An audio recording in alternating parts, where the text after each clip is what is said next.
This oat cracker recipe was written as a Patreon reward for Alice Barber. Her prompt was oats.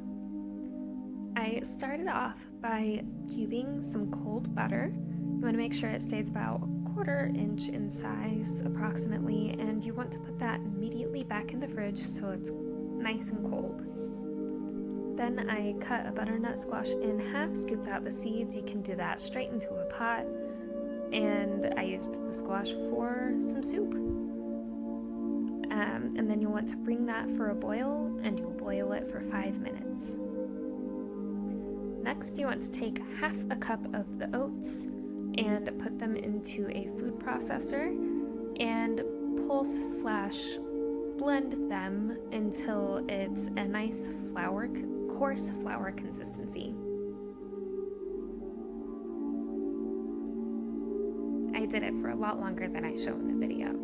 Then you'll add that to a large bowl, unlike I did. Add a quarter cup of flax, half a teaspoon of salt, a half teaspoon of garlic powder, and about a third a teaspoon of black pepper. Then you'll add a cup of flour, and you'll give it a quick stir. By this point, you should be ready to strain the butternut squash seeds. You do not want to keep the water. I had the bowl under the strainer so that I could let the seeds continue to drain. Next, you'll add your cubed butter straight from the fridge into the bowl. As you noticed, I'm still trying to use the small bowl. I switch it in a second. So, you will use your pastry cutter or a fork to blend and kind of break apart the butter into smaller pieces. So you'll end up wanting the butter to be in just under pea-sized chunks.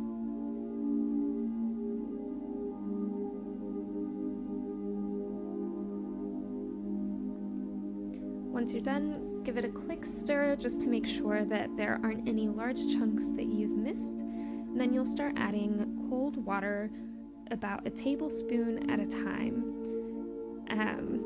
I had some difficulty because I couldn't quite get my tablespoon into the bowl because it was mostly ice still, just to make sure it was still nice and cold. So I had to do multiple scoops for the vast majority of my ads. And this is the consistency you'll want it to turn out to. After that, you will pour it out onto a counter, give it a very brief knead, mostly just to form it into one solid lump, and trying to keep the flour inside. And then you'll break it in half and wrap those pieces in either plastic wrap or a little baggie or something of that sort to make sure it doesn't dry out. And then you'll put that in the fridge for 20 minutes. So you want to make sure you stay hydrated and try to keep those spaces clean and clutter-free as you can. From there, you will go on to chopping your dates. Make sure you seed them if they haven't been already.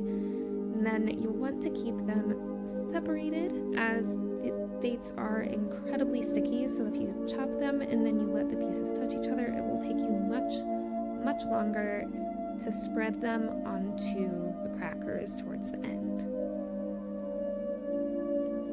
I like to have mine super spread out as I chop, and afterwards to double check that none of them are sticking together. Then I had a little dance in my downtime. I forgot to record me rolling these out in between the silpats. However, it worked out nicely. If it sticks at all, I recommend putting it back in the fridge for at least 20 minutes to give it a chance to chill thoroughly, and that will make it a lot easier to get off.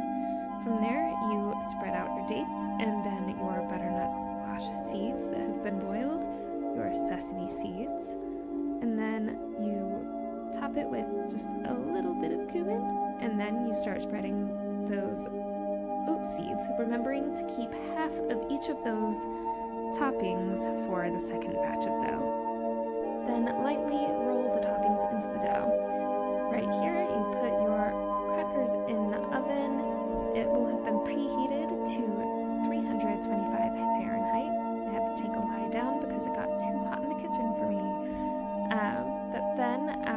50 minutes in the oven, this is what comes out.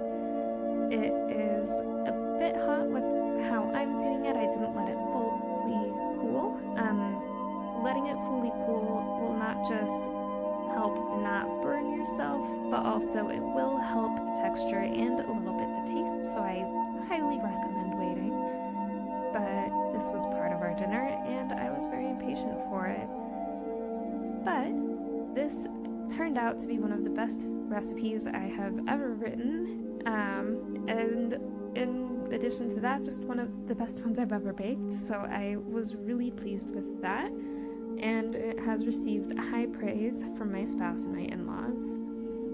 And you get to see my face as I react to tasting it. I really enjoyed writing this recipe. Thank you so much, Alice, for the prompt. It was such a blast to write, and I really hope you like it as well. Yeah. Since I did forget to mention when to preheat the oven, I do suggest preheating the oven when you get the dough out to roll. If you're lucky, you will be able to roll and immediately peel the silpat off. If not, that's okay, but it does give your oven a little more time to heat up. But yeah, I hope you enjoyed this recipe.